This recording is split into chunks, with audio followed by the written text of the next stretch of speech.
sofredor, né? A primeira vez que Jesus esteve aqui, ele esteve para nos salvar. Ele esteve na condição de servo, esteve aqui para morrer em nosso lugar. Mas quando ele voltar agora, ele vem realmente na condição de rei total, né? Para reinar sobre todas as nações. E nós temos que estar tão preparados já para essa chegada do nosso Senhor Jesus. E enquanto ele não volta, né, nós temos então que estarmos seguindo aquilo que ele nos ensinou, para que nós possamos conservar um pouco desse mundo, para que nós possamos ajudar na melhoria desse mundo, para que a gente possa ainda tentar salvar alguma coisa de bom aqui, diante de tudo que a gente vê de ruim na sociedade. Mas o papel então do cristão, a gente está vendo aqui no Sermão do Monte, que é o quê? Que é através do reino de Deus na nossa vida, que nós vamos mostrar ao próximo, as pessoas que estão próximas da gente, né? Essa diferença do que é ser cidadão do reino de Deus, do que é ser governado por Jesus Cristo. E através de mostrar essa diferença é que nós vamos poder modificar um pouco a nossa sociedade. Esse é o que Jesus está nos ensinando aqui. Então a gente vem estudando desde o capítulo 5, agora a gente vai estudar o capítulo 6, 7. Eu recomendo fortemente que os irmãos terminem Mateus em casa, porque Jesus vai ensinar até o final do livro de Mateus, todas as parábolas, tudo é sobre ensinamentos do reino de Deus, tudo até o final de Mateus, fazer essa leitura, né?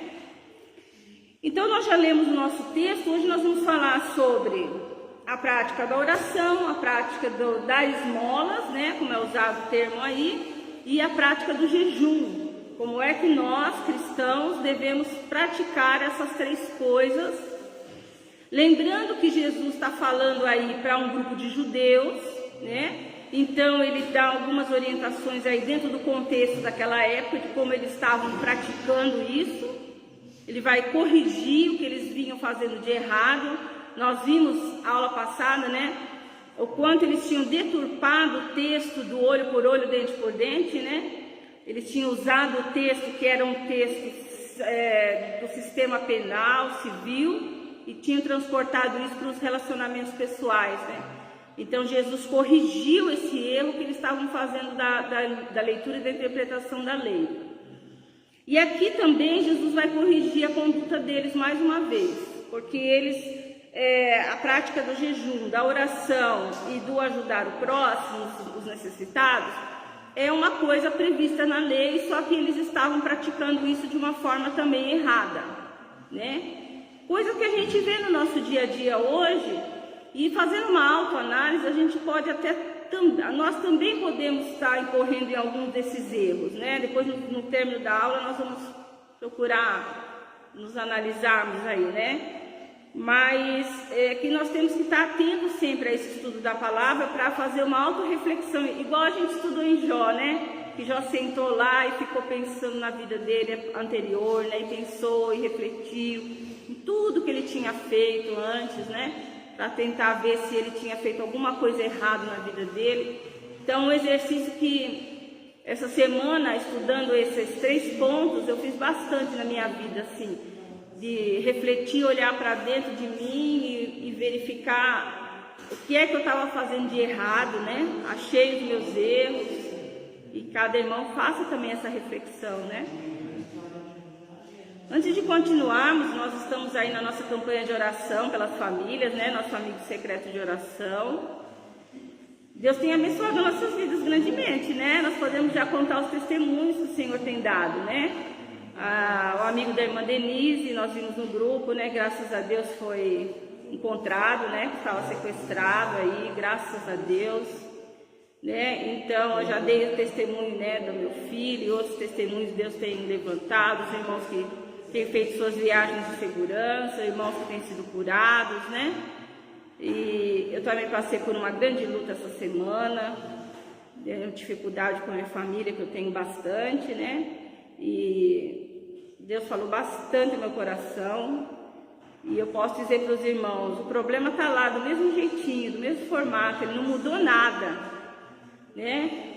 Mas só que Deus falou fortemente ao meu coração e as orações dos irmãos também, nós juntos, né? Então eu falei com o Senhor, Senhor, tudo que eu podia fazer está feito, né? Deus me mostrou isso.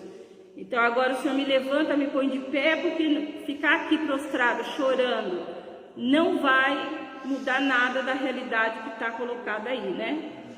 O que eu podia fazer, o que eu ofereci não foi do agrado, né?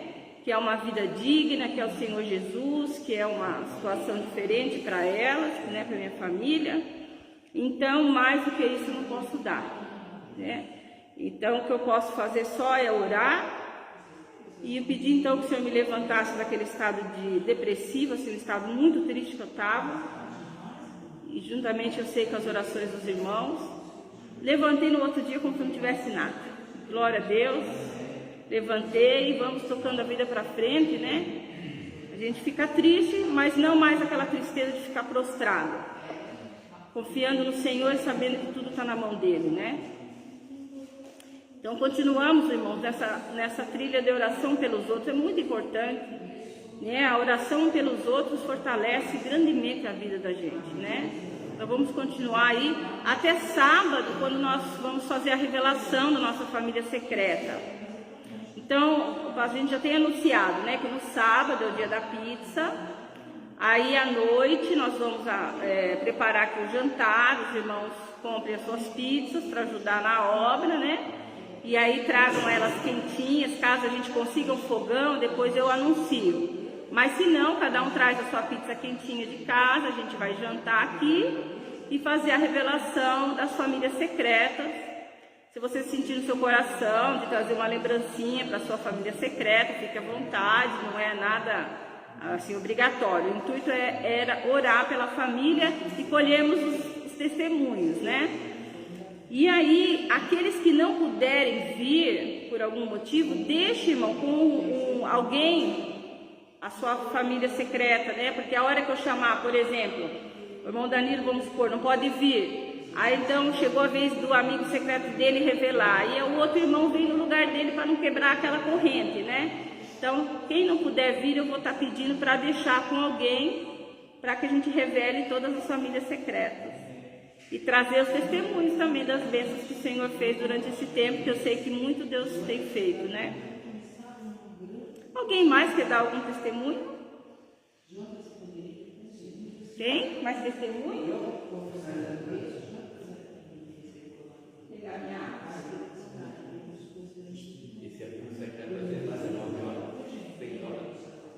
O amigo secreto vai ser às 19h30. Porque a entrega das pizzas vai ser aqui na igreja até às 18, né? A entrega das pizzas para quem comprou até às 18. Aí é tempo de arrumar aqui, as irmãs também irem para casa, se arrumar, quem estiver preparando as pizzas, né? E aí às 19h30 nós voltamos. Não vai ser uma programação extensa, irmãos. Não vamos fazer culto, nada disso, porque as pizzas vão esfriar, né? Então a gente vai trazer as pizzas quentinhas, vamos jantando e vamos fazendo a brincadeira ao mesmo tempo, certo? É só um momento de comunhão mesmo, para nós nos reunirmos e fazermos compartilhar nossos testemunhos.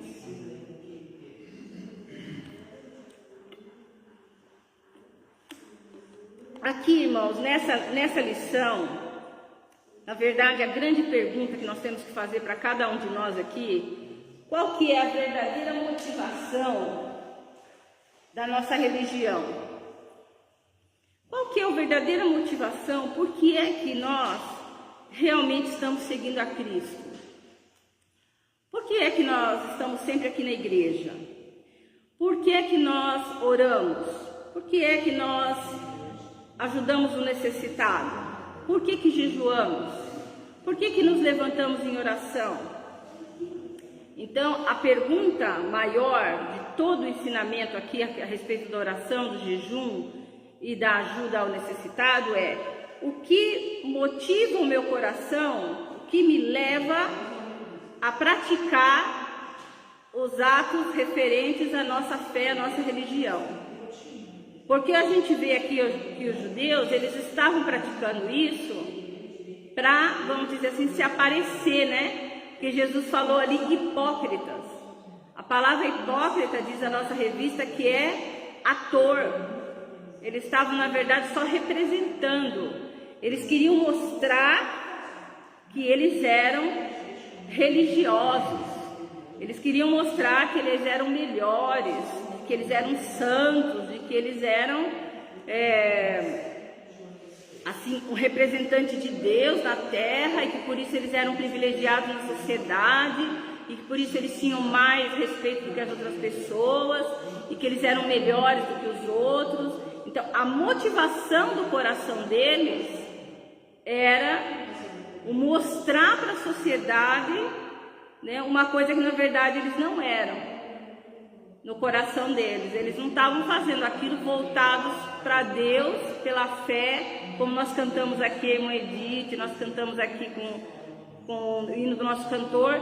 A motivação não era o amor, a motivação era aparecer, mostrar uma coisa que na verdade eles não eram, né? Aqui na nossa revista vai dizer o seguinte, né, a respeito dos primeiros versículos que nós lemos. A proposta dele, de Jesus, é de que nós tenhamos uma vida cristã autêntica e que a nossa vida seja comprovada por atos, por palavras e por atitudes. No finalzinho da primeira página da revista está falando isso. Regras morais e autoajuda não são suficientes. Precisamos da ação do Santo Espírito para que a meta da perfeição cristã seja alcançada. Então, aquela meta da perfeição que a gente estudou na outra aula, que é chegarmos, que é seguirmos aquele objetivo de alcançarmos a Cristo. Essa é a meta nossa, né? Então, seguir regras, ou assim, fazer algo como se fosse uma coisa, um ritual, para uma autoajuda nossa, olha, como uma receita, se eu tomar tal chá, um copo 3 vezes ao dia, eu vou curar de tal doença. Então, se eu fizer uma oração 3 vezes ao dia, como Daniel fez, e não comer carne, como Daniel fez, eu vou alcançar determinada bênção. Então, é só seguir uma regra de forma moral, de forma condicionada. E qual é a motivação? Alcançar algum prêmio no final. Então é isso que o Senhor Jesus está aqui nos explicando, que não é isso, não é isso que deve nos motivar a fazermos as coisas para o Senhor, não é isso que deve nos motivar a orar, não é isso que deve nos motivar a jejuar, não é isso que deve nos motivar a ajudar as pessoas. O que deve nos motivar realmente a fazermos as coisas para Deus? É o amor, primeiramente a Deus, e depois o amor ao mundo, né? O amor às pessoas, o amor ao nosso próximo. Então, essa deve ser a motivação. E quando ele vai falar do dar esmolas, o esmolas aqui, irmãos, não é no sentido que quando a gente vai estudar as traduções, né? O esmolas não é você só dar aquele prato de comida quem bate na sua porta, ou um trocadinho para quem pede. O esmola aqui, dentro do contexto bíblico, eu já expliquei bem isso para os irmãos várias vezes, né? Que nós temos sempre que, é tão bom nós conhecermos a Bíblia como um todo, porque aí a gente consegue entender o que está querendo ser dito. Então, o esmolas é no sentido do serviço social, é de realmente nós fazermos um trabalho dentro da sociedade que ajude. Então, se nós pegarmos a lei lá no Velho Testamento, como diz a nossa revistinha aí, que a cada 3 anos era orientado pela lei dos judeus, que a colheita que os judeus faziam da sua agricultura tinha que ser repartida entre os órfãos, as viúvas, os estrangeiros, os necessitados. Toda a lei de Moisés nunca deixou de lado as pessoas menos favorecidas. Não era simplesmente um ato de você dar só uma cesta básica e ir embora. Não era um ato de você dar um casaco para alguém que está com frio e ir embora. é um ato constante de ajuda a quem realmente está necessitando. A lei de Moisés ensinou isso, né, de que aquele que tem, serve a Deus por amor ao seu próximo, como diz o primeiro mandamento, né, ajude constantemente aquele que está necessitado. Então, dentro do povo de Israel não era para haver necessitados. Tanto, irmãos, que dentro da lei de Moisés você não vendia definitivamente o seu terreno, a sua casa. Você poderia vender, mas depois de 49 anos a casa voltava para você. Ninguém, para não haver diferenciação muito grande, uns têm 4, 5 casas, o outro paga aluguel. Não tinha isso dentro da nação israelense, de acordo com o que Deus deixou para eles, né? Então tinha que devolver aquela propriedade. Por quê? Porque eu estou passando uma grande necessidade, eu vendo a minha casa porque eu estou necessitado daquele dinheiro, e aí eu vou ficar sem a minha moradia, né? E aí quem compra vai ficar com 2, 3 moradias, mas Deus previu isso. Não, no final de um tempo, quem comprou na verdade só para me ajudar, vai me devolver, né, a minha casa de volta. Então a lei ensinava isso, de nunca deixar o outro em situação difícil, né? Então eles tinham que fazer essa ação constante de contribuir com as pessoas, e para que houvesse um pouco de igualdade, não uns ter muito e outros não ter nada. Isso não podia acontecer dentro da lei de Moisés. Então, quando Jesus vem falar agora aqui do dar esmolas, que é o servir ao próximo, o que os judeus estavam fazendo? Eles davam, mas eles queriam mostrar que estavam fazendo, né? Eles queriam aparecer, eles queriam dizer, olha, eu sou muito bonzinho, né? Eu sou muito religioso, então eu faço, e alardeava isso como se fosse um grande feito que ele estava fazendo. E é isso que nós não podemos fazer. Temos que ajudar as pessoas sem fazer disso um grande espetáculo para que a gente mesmo apareça, né? Porque aí a palavra diz que nós já ganhamos o nosso galardão, que foi o aplauso da própria sociedade. Então eu faço uma coisa muito boa, mostro para todo mundo, todos vocês falam que bonito que a irmã Alessandra fez, que lindo, né? Então aqui já recebi meu galardão. Então eu não estou contribuindo para mostrar o que o reino de Deus quer. O reino de Deus quer que nós sirvamos as pessoas, né? E que promovamos uma igualdade. E que não fique principalmente os domésticos da fé, né? A palavra diz, entre nós, uns com muito e outros com muito pouco, e que também estendamos essa ajuda aos de fora, quando necessita, né? E aí, irmãos, tem coisas que a gente tem que analisar bem. Eu estava pensando, eu quero que os irmãos contribuam comigo. O necessitado, existem 2 tipos de necessitado. Existe aquele necessitado, aqui na ilha, conversando com o irmão Rubens, a gente estava falando. Existem 2 tipos de necessitado no mundo todo. Existe aquele que passa por um momento difícil na vida, né? Assim, por exemplo, morre um pai que é o que provê o sustento da casa, e a família naquele momento ali fica desestruturada. São coisas da vida, né? E que aí a gente vai ali e socorre, né? Então, uma enfermidade que se abate sobre a casa de alguém, e aí desestrutura o financeiro da pessoa, então a gente precisa estar ali ajudando.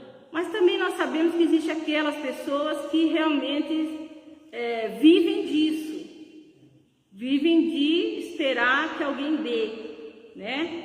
Vivem de esperar de doações. Tem pessoas que realmente estão acostumadas a esse tipo de vida, né? Então, aqui o necessitado é o necessitado mesmo. Acho que nós temos que também ter esse lado de a gente ver de cuidar daquele que passou por uma dificuldade na vida que é involuntária e está precisando daquele socorro. Mas tem pessoas que optam por viver daquela maneira, né? A gente vai, fala, conversa, a gente tenta ajudar, a gente mostra o caminho, a gente ensina a pescar, né, como se diz, né? A gente não dá o peixe, a gente ensina a pescar. Já aprendi essa figura de linguagem. A gente não dá o peixe, ensina a pescar e tudo, mas a pessoa não quer pescar, ela quer que dê na mão dela, né? Então aí já não é mais tanto responsabilidade nossa, né? Já fizemos uma parte e aí depende da atitude do outro. Então, eu estou falando isso para os irmãos porque eu achava, né, na minha forma de pensar, que é um pouco diferente dos irmãos, que eu tinha que sustentar qualquer pessoa que aparecesse para mim necessitada, tinha que suprir, né? Então, o José me ajudou muito nisso, o estudo da palavra de Deus, que tem essa diferença. Tem aquela pessoa que a gente vai até um ponto, você vê que a pessoa não quer andar com as próprias pernas, então não adianta a gente também, né? Porque aí também não estamos contribuindo em ajudar, estamos incentivando a não querer fazer nada, a continuar não fazendo nada, né? Aí também não estamos ajudando. Não sei se os irmãos concordam comigo, se eu estou errado, mas eu tinha esses... Pode falar, o irmão tem experiência aí no campo missionário, né? Então, isso que a irmã está falando é um fato que acontece, vamos dizer, em todas as cidades brasileiras e do mundo, né? E quando nós dávamos café e lanche para os moradores, pessoas em situação de rua, lá em Barueri, tínhamos lá todos os domingos às 7h30, 8 horas da manhã, em média 40 pessoas em situação de rua. Fazia fila para tomar café, para comer pão com mortadela, margarina, etc. Aí eles faziam barba, cortavam o cabelo, trocavam de roupa, depois assistiam o culto. A gente fazia um culto só para eles, separado da igreja. Nesses 4 anos que fizemos esse trabalho, eu e a Neuza, e mais alguns irmãos da igreja, que era um ministério, mas um departamento da igreja, né? E nós percebemos isso que a irmã falou. Muitos iam lá só para tomar o café, não queriam nem ouvir a palavra, então nós tivemos que inverter. Primeiro a palavra, depois o café. Por conta de ir lá tomar o café e ir embora. Para ouvir a palavra ficava só meia dúzia, 10 no máximo de 40. Aí nós invertemos, dava o café depois da palavra. Aí os 40 ouviam a palavra. Mas mesmo assim alguns ainda não ficavam, porque eles estavam cheios de demônios e eles não podiam ouvir a palavra nem receber oração, porque eles saíam fazendo bagunça no corredor da igreja, gritando, saíam machucando as pessoas. Aí a gente teve que ter também critérios para isso. Aí o que acontece?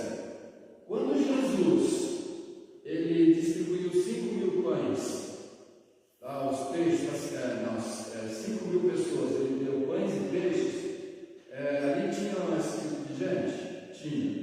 Tinha pessoas que viviam só de esmola? Tinha pessoas ricas que ficaram pobres? Sim. Tinha pessoas pobres que quando chegava a seca não tinha nada para comer? Também tinha. Aí Jesus o que falou para eles? Vocês me seguem por causa da comida, mas aqui tem pessoas que me seguem por causa da palavra. Então Jesus alimentava todos sem olhar que tipo de vida ou que tipo de sentimento eles tinham para com ele. A nossa missão é fazer o bem sem olhar nesse prisma que a irmã citou. Ela está comendo só porque ela é profissional para fazer pedinte, né, profissional. Jesus não diz que a gente não deve ajudar essa pessoa. Pelo contrário, a gente deve mostrar o amor a todos, sem exceção. Porém, eu penso assim, eu devo ajudar essas pessoas sim, mas se eu sei que tem pessoas que precisam mais do que ela, então eu não ajudo ela, eu ajudo quem mais precisa. É uma questão de critério.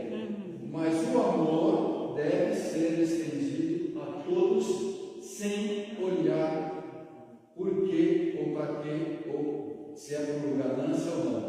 É o amor. E o que é o amor? É o ato de dar, é o ato de se entregar, de doar. Por exemplo, você está indo na beira-mar, tem um carro quebrado, 2 pessoas empurrando.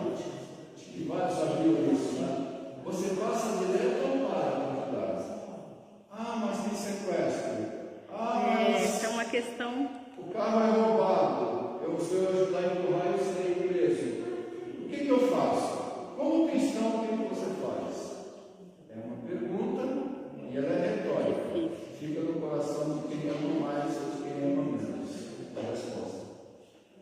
Mas é uma resposta difícil, né? Porque no mundo que nós estamos hoje tememos, né?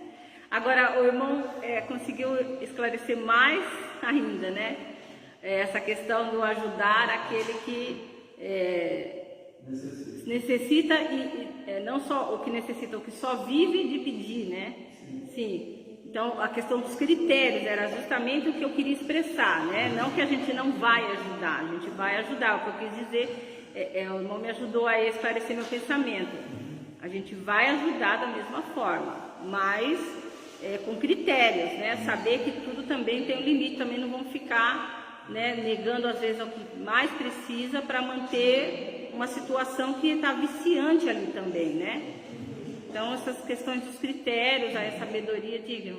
Essa semana eu vi um exemplo assim, uma pessoa que perdeu o emprego, perdeu tudo, aí ele sentiu ele sentia a necessidade de ajuda, ele correu atrás. Então ele bateu o currículo dele e não tinha mais dinheiro para botar currículo na currículo de outro. Ele corria nos carros e pedia para os caras fotografar o currículo dele para pedir emprego, entendeu? Então ele corria atrás, ele tinha necessidade, mas ele corria atrás de ajuda para suprir aquela necessidade. Ele precisava do emprego, ele precisava se alimentar, porque nós temos esses dois tipos, né? Esses que procuram ajuda e correm atrás para se livrar daquela dificuldade, e outros não, né? Ele senta ali e espera ajuda, igual nós fizemos uma visita a Solar na praia, e aí eu mostrando lá em Sorocaba, eles faziam isso, um rapazinho vestidinho, né? Bonitinho, né? E aquilo também, quer dizer, ele se acomodou naquela situação, né? Ele devia estar correndo, corre atrás, fala bem, né? Não é aquela pessoa enrolada, fala bem, e aí ele falou assim, eu não estou negando ajuda para ele, mas que ele deveria correr atrás, né? De se livrar dessa necessidade. Então essas duas necessidades que a gente às vezes coloca em xeque, né? Coloca em... Quem falha é nosso irmão falou. Jesus pediu para que ajudássemos todos, mas os necessitados mais de alto, né? Me permite. O que o irmão Bergoglio está falando é uma coisa interessante, né? Quando nós fomos lá na praia, ver essas pessoas, ajudar essas pessoas, realmente tinham pessoas ali que eles são profissionais pedintes que preferiram a rua para morar. Porém, tem momentos que eles passam necessidades de fato, mesmo se tendo escolhido a Cristo. A nossa missão como crentes em Cristo é amá-los, né? Amar de que forma? Eu levo o café e o pão, mas eu também levo a palavra de Jesus. Esse é um instrumento, é o que a irmã falou, ensinar a pescar. Para ensinar a pescar, eu primeiro preciso dar um peixe para ele, para poder criar vínculo, me aproximar, ele me dá a liberdade de falar com ele, e ali orar e tentar trabalhar no coração dele o amor de Jesus. Não é fácil. Aí eu requer a questão da oração e de jejum, que a irmã vai falar depois. Mas esses são rituais da igreja primitiva, antes da igreja primitiva. O povo de Israel, eles tinham isso dentro da lei. Eles eram obrigados a ajudar, por questão da lei, né? Para receber o galardão do céu, etc. Aí o cara fala, melhor eu tirar o tesouro da minha caixa e dar para quem precisa, do que deixar quem precisa morrendo de fome. Porque lá tinha muitas famílias, nos clãs, e quando tinha seca, não tinha emprego para todo mundo, né? Aquelas tribos lá, e eles morriam de fome, de fato. Aí as famílias inteiras saíram pedindo. Mas nesse caso aí, é diferente de hoje, né? Ali era uma lei, a lei determinava que o mais abastado tinha que ajudar o mais pobre, é o que tinha menos, né? No caso, o chefe da família, ele era dono de muita terra, foi dividido nas tribos, mas os seus serviçais não tinham nada, eles comiam do chefe da família, né? Agora, quando tinha seca, aí faltava os servos que o rico tinha guardado no celeiro dele, e a maioria não queria dar para os servos, então o servo saía pedindo. Então esse era o problema. Então por isso veio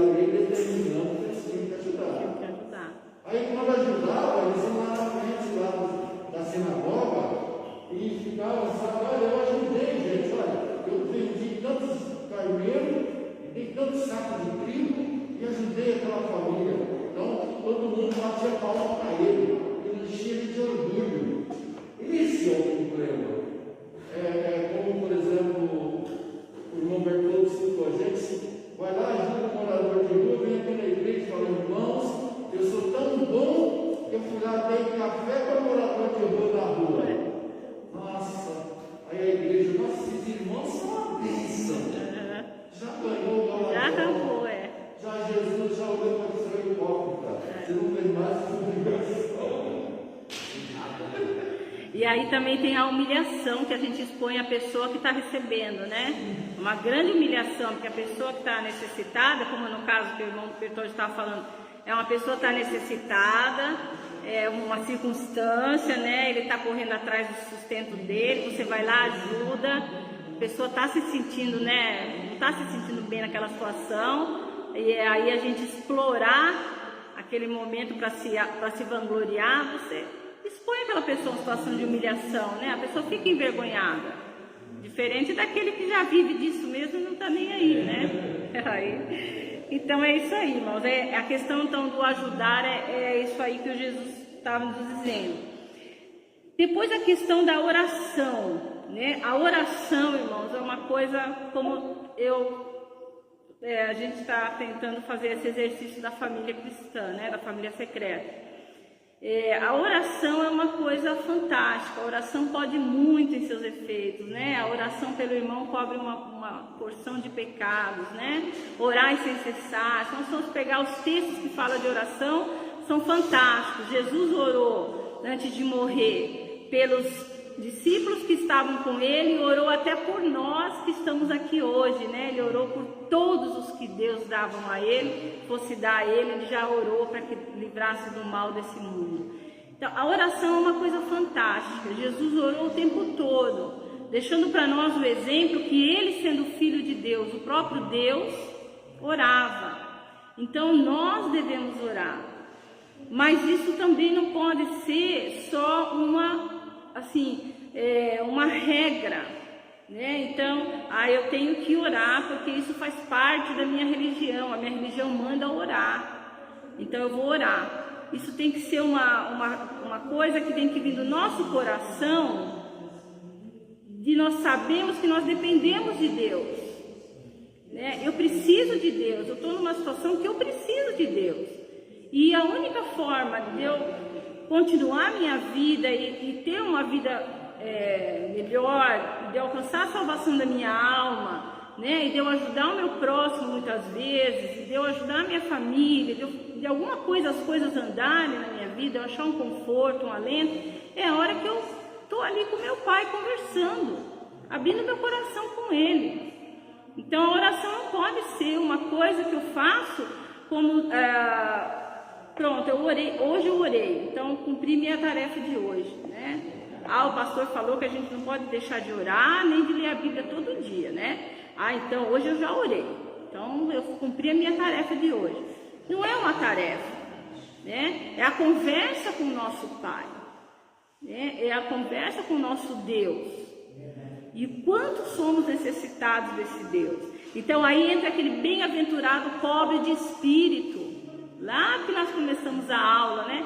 Que é aquele que chega para Deus e fala: Senhor, eu preciso do Senhor, porque eu sou necessitado, eu sou fraco, eu tenho dificuldades, por mim mesma eu não faço, eu tenho pecados, eu erro, eu quero fazer melhor, mas eu não consigo, eu estou triste e não consigo sair dessa situação.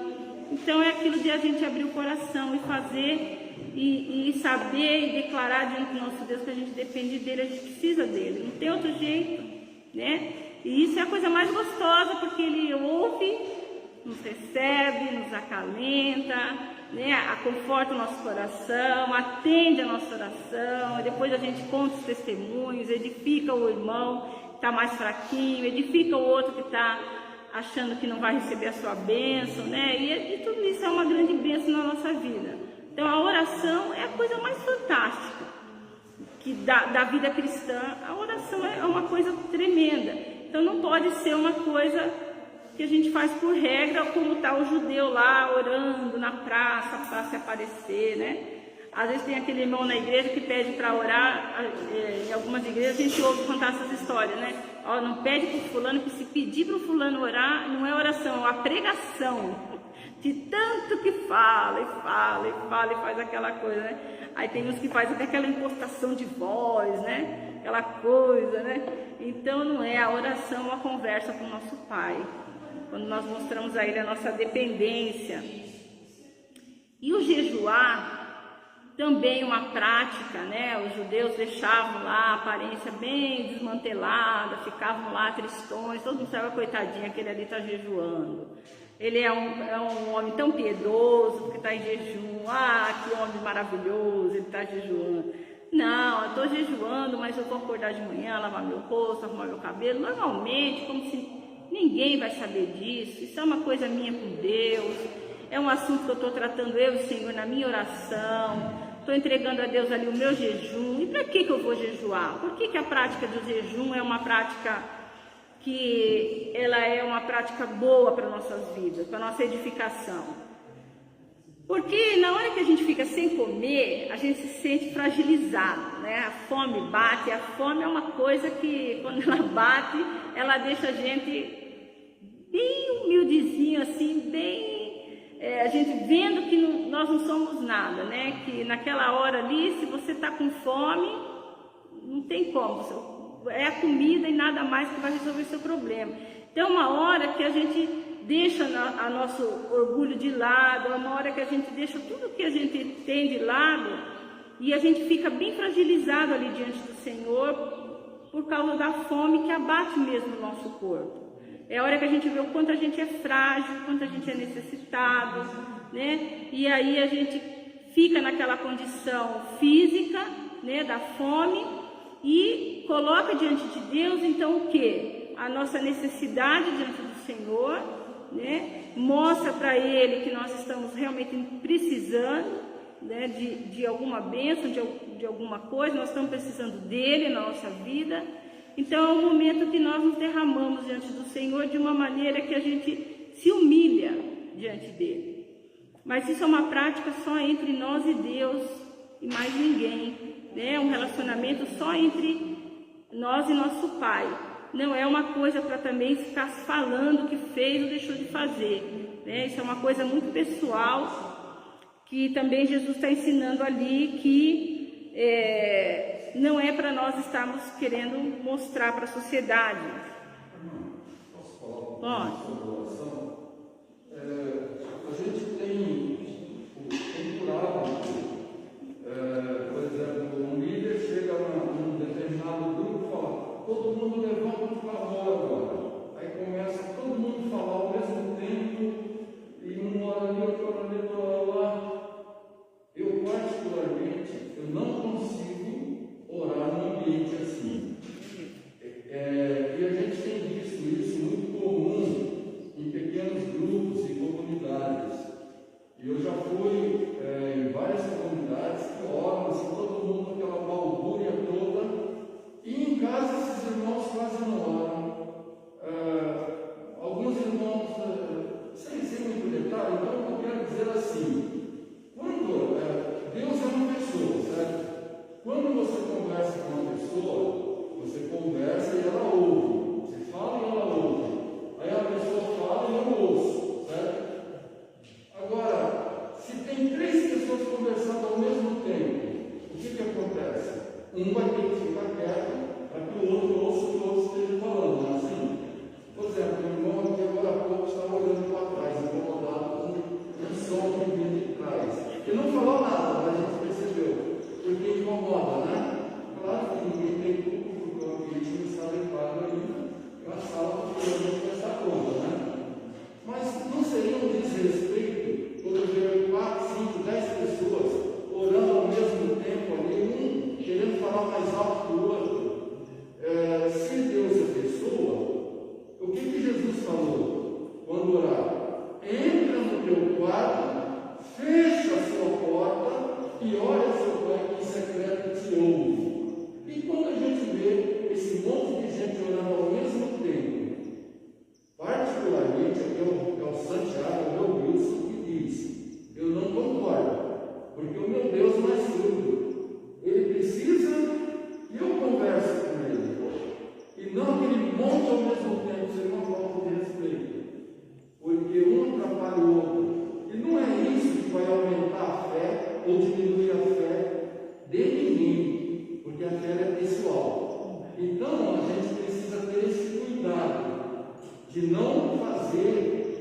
balbúrdia na hora da oração. Eu participei de grupos assim em São Paulo, na Cristolândia. E isso não reflete nada, porque na hora de ministrar a expulsação do demônio, o crente vai lá em nome de Jesus. É o nome de Jesus que vai expulsar, não é a pessoa. É o nome de Jesus que vai fazer a obra no coração. E não é a pessoa. Não é o fato de gritar. Ele fala dos hipócritas, né, que balançaram o sininho na roupa, lá, né, para aparecer. Sacudindo, orando, pedindo ali, sacudindo, aquela voz tremida assim, né? Entrava até em transe, né? Entrava até em transe. Isso, gente, não é falar com Deus, isso é pecado. Isso é orgulho, é colocar outro irmão mais, sabe, menor do que ele, se mostrar muito santo. É um pecado aí. E o diabo adora essas coisas. Por isso, nós, na sã consciência, vamos conversar com Deus em oração, é gelinho no chão, é no secreto do coração. Eu não posso te olhar? No secreto do coração. Ora, derrama seu orgulho diante do Senhor. Olha, que pensa que não vai ser? Não preciso ficar. Eu já passei nessa época e eu queria orar em frente do microfone. Eu sou sincero em falar. É pecado. Porque eu não orava nem em casa. Não orava nem com a mulher. Mas eu queria estar aí na frente orando ali no microfone. Isso eu estou confessando para os irmãos. Eu já peguei. É que também tira a atenção. Se eu pegar aqui dois grupos de louvor, como aqui nesse canto e no outro, os dois cantar juntos, como é que vai sair? Não vai sair, não vai preparar para ouvir o outro. Agora, se a gente se junta aqui, eu vou entrar em oração, eles começam na aula aqui, eu falo, vou escutar o que eles estão orando e vou em cima do que eles estão orando. Isso. Concordar. Vou concordar com eles, né? Sobre o que eles estão pedindo e agradecendo. Se eu começar a pensar, olha, não vai sair. Aí a gente ora, né? Então, eu acho que isso vai ser difícil. Aí nós estamos limitando o poder de Deus. Porque ele não ouve só esse mundo, ele ouve o universo.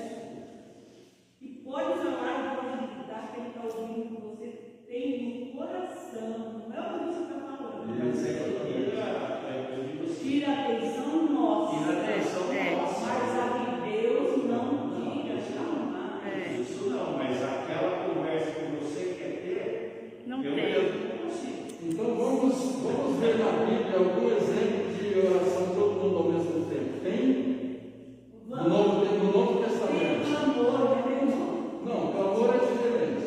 É esse que está acontecendo. O clamor é aquele que é todos na mesma hora. Clamor é diferente. Clamor é quando a comunidade toda levanta, por exemplo, Israel fazia clamor, né?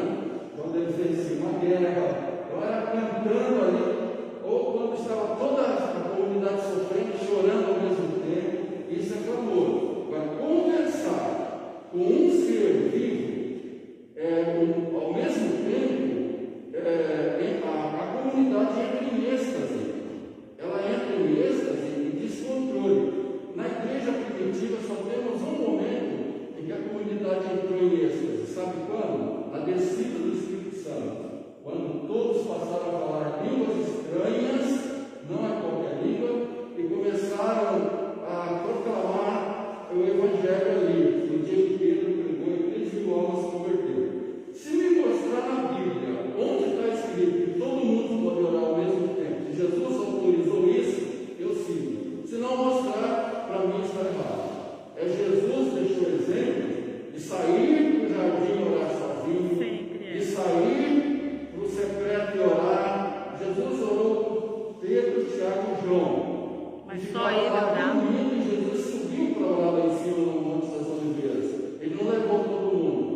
Quando os discípulos se reuniram, a gente não vê os discípulos falando e orando ao mesmo tempo. Em nenhum momento não vê isso na Bíblia. Então são invenções humanas da pós-modernidade. Exatamente. Diga, irmão. Então, eu sempre tenho falado para as coisas sobre esse assunto, assim, sobre oração, né? Então, no Novo Testamento, né? Sobre a história do assim, quando o pastor fala, levanta, e o momento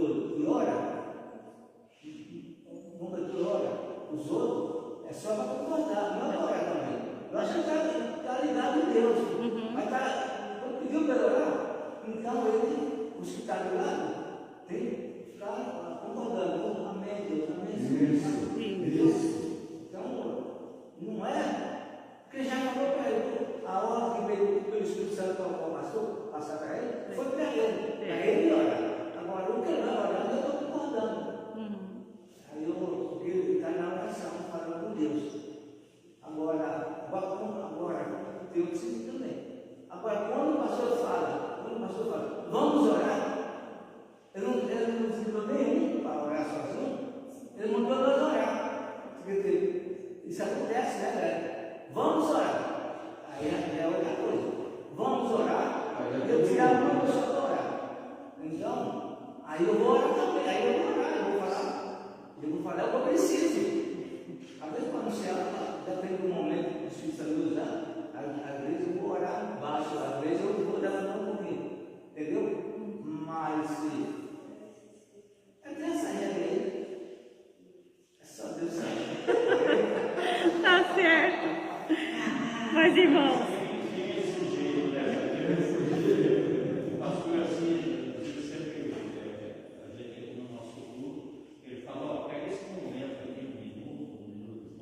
vamos antes de eu orar ou falar, aí, olha para Deus, mas fecha o seu olho e você quieto ali.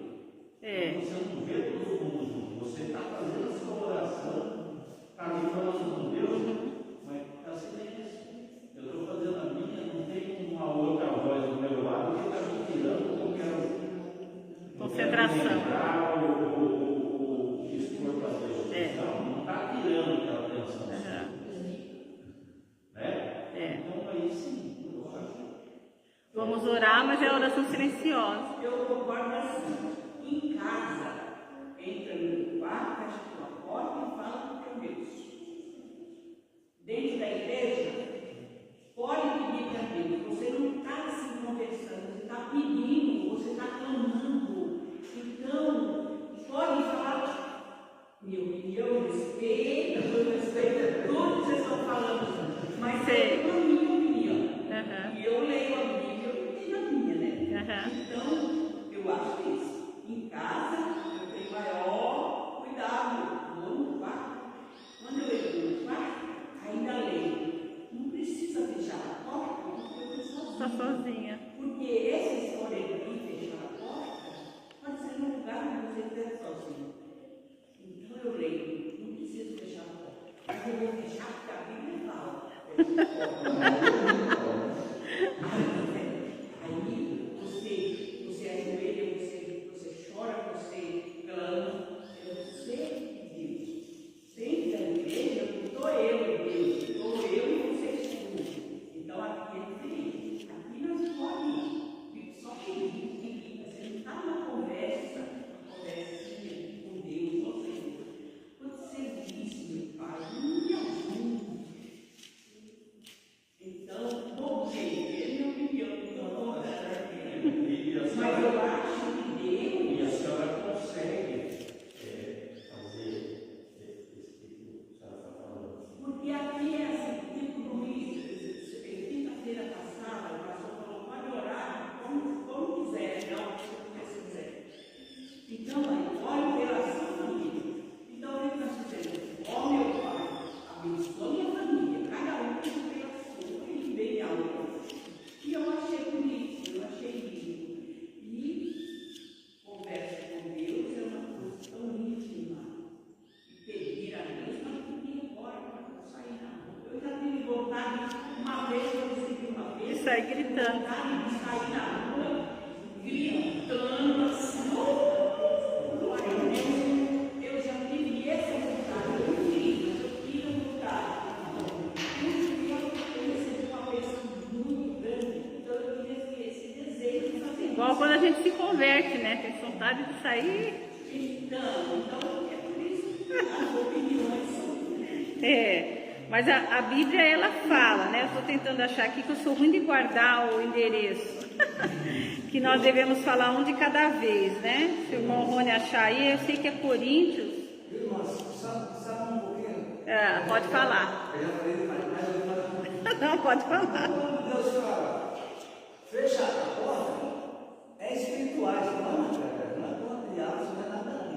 fazer uma coisa Fecha a porta, em vai segredo. É, Ó, fecha a porta, vai falar comigo.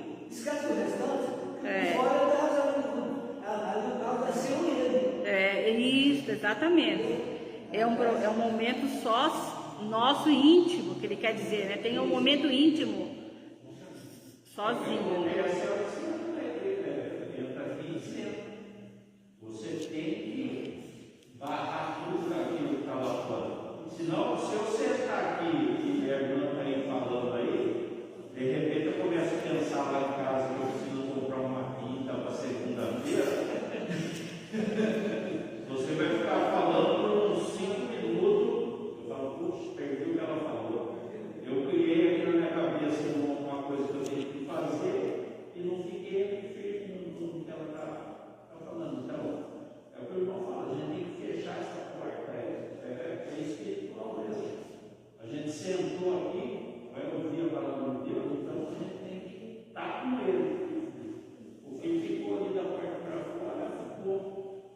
O que nós imaginamos assim com esse texto, ele fala, fecha a porta, né? Entra no teu quarto e olha. É uma orientação? Sim. Essa orientação, ela se baseia no princípio da pessoa não querer se mostrar, né? Então, por isso que é uma forma de dizer, procure se mostrar menos quando você falar comigo. Por exemplo, ela está sozinha na casa dela, vai entrar no quarto e fechar a porta, por quê? Se a casa toda já está fechada e ela está lá, não tem mais ninguém.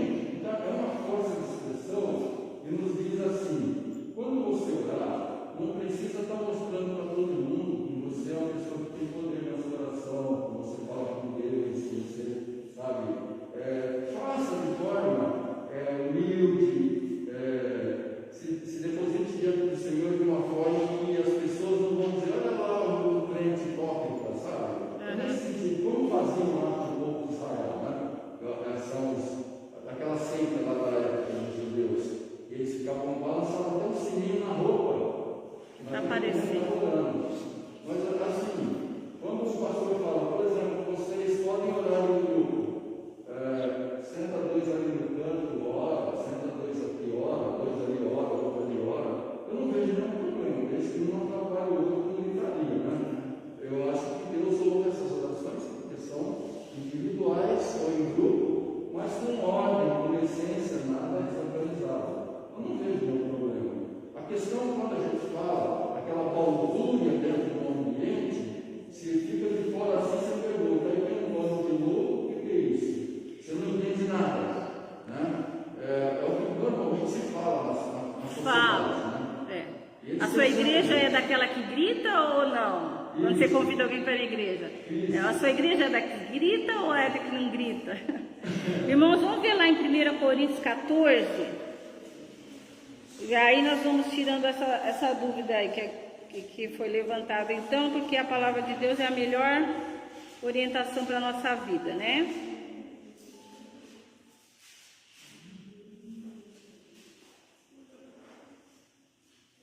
É, 1 Coríntios 14, 26. Que fazer, pois, irmãos, quando vos reunis, um tem salmo, o outro tem doutrina, este traz revelação, aquele outro língua e ainda outro interpretação. Seja tudo feito para edificação. No caso de alguém falar em outra língua, que não seja mais do que 2, ou quando muito 3, e isso sucessivamente, quer dizer, um de cada vez, e haja quem interprete. Né? Então, a primeira orientação aqui, se alguém estiver falando em línguas estrangeiras, se tiver mais de um que fale, seja um de cada vez, sucessivamente, né? E esteja quem interprete. Tratando-se de profetas, quer dizer, de pregadores, né? Profetas, pregadores. Falem apenas 2 ou 3. Aqui entre nós a gente só tem um pregador por vez, né? Mas no caso lá ele está dizendo, se vai ter pregadores, apenas 2 ou 3, e os outros julguem, né? Se porém vier revelação a outro que esteja sentado, cale-se primeiro. Então um fala os outros ficam quietos. Porque todos podemos profetizar, só que todos podemos falar, todos podemos trazer uma palavra, só que um após o outro, um de cada vez, para todos aprenderem e serem consolados. Né? Então, essa é a palavra. Os espíritos dos profetas estão sujeitos aos próprios profetas. Quer dizer que aquilo que o irmão Rony traz, entre nós todos aqui, a palavra que o irmão Rony traz para a igreja, nós todos estamos sujeitos à palavra que Deus deu a ele. Então, ele vai falar e nós vamos ficar quietos. Se a palavra veio para o irmão Cícero, Deus deu a ele. Ele vai falar e nós estamos sujeitos a ele. Então, os demais ficam quietos. E diz no versículo 33, porque Deus não é Deus de confusão, e sim de paz, né?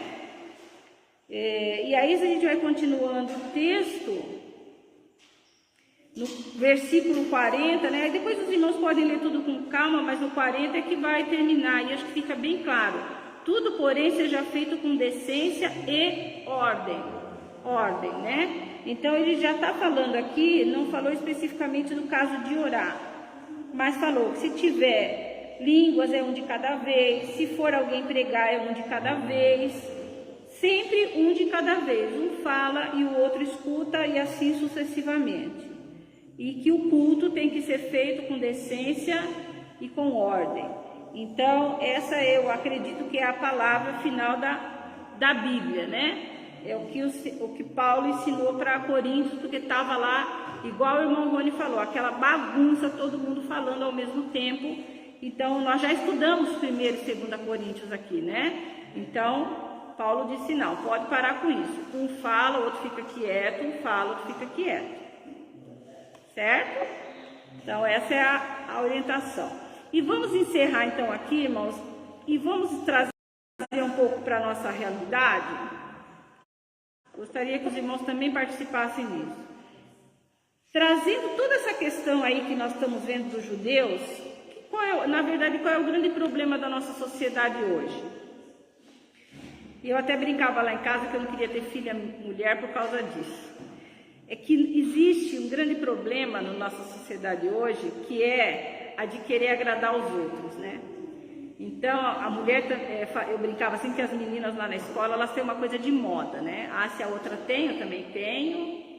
É tudo assim, é uma necessidade que tem a sociedade de agradar. Então, tem o consumismo, é uma necessidade de comprar um monte de bobagem, às vezes, que a gente não tem necessidade, mas a propaganda fala, a novela mostrou, é uma coisa assim que se compra um monte de bobagem, todo mundo está usando, né?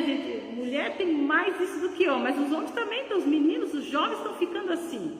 Então, é um problema muito grave isso, da gente querer agradar o mundo lá fora, querer se aparecer, às vezes aqui a gente nem né? A gente vê assim, a pessoa às vezes está, aparentemente mostra ter o que não tem, ser o que não é, né?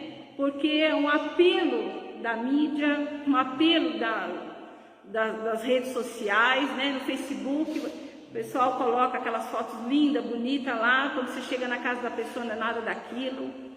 Então, essa coisa que os judeus tinham lá, de querer aparecer, ostentar, né? O que na verdade eles não eram, né?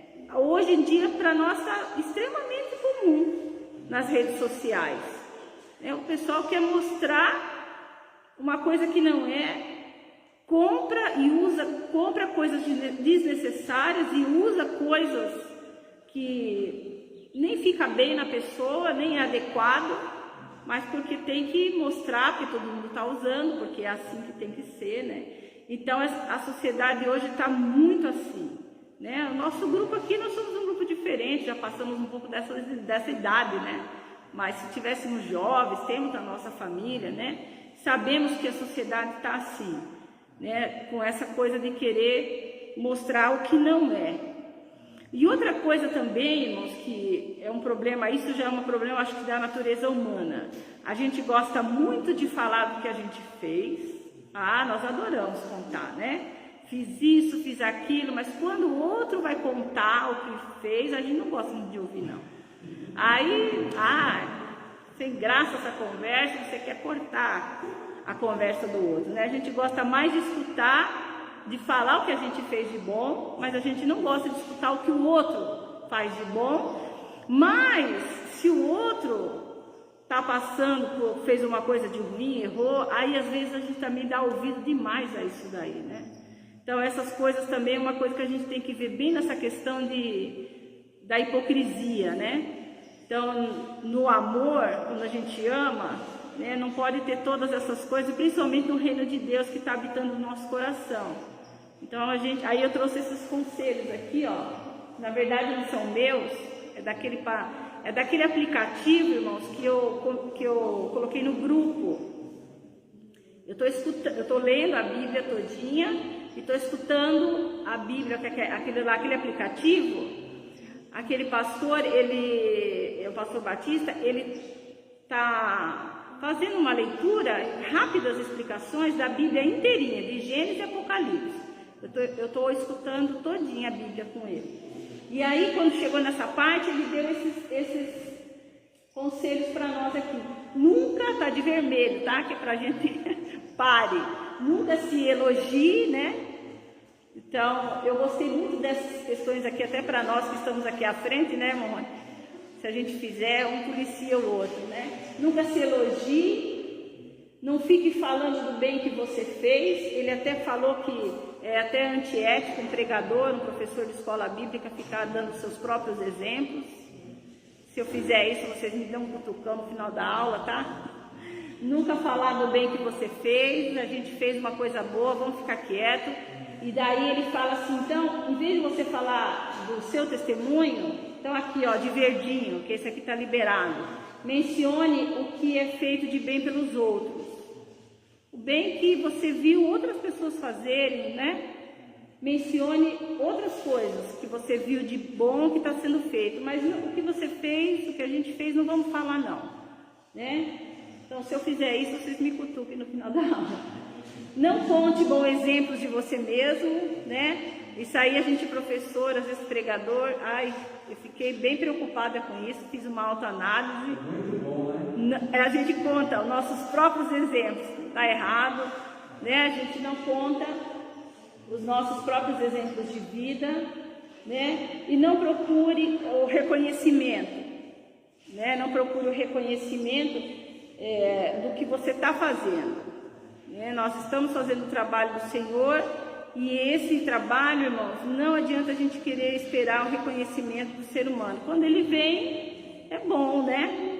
Estarmos trabalhando em comunhão, mas não que é necessário que estejam só elogiando, né? Porque tem as críticas, tem aquilo que a pessoa vai discordar, e é muito bom, eu acho muito bom. Se alguém chegar para mim e falar, olha, essa aula não foi boa nessa parte, você pode melhorar nisso. Todas as opiniões no meu coração caem muito bem. Eu não tenho nenhum problema em alguém comentar alguma coisa que não está boa, né? E que pode melhorar, me ajudar a crescer, aprender. Eu gosto de dar aula, quero me aperfeiçoar, coloco isso diante de Deus. Então, que cada um de nós coloque isso aqui no coração. E vocês me vigiem aí, que se eu fizer essas coisas, e vocês não façam também. Então, conselho para não sejamos hipócritas como os judeus aqui. Amém? Mais alguma palavra?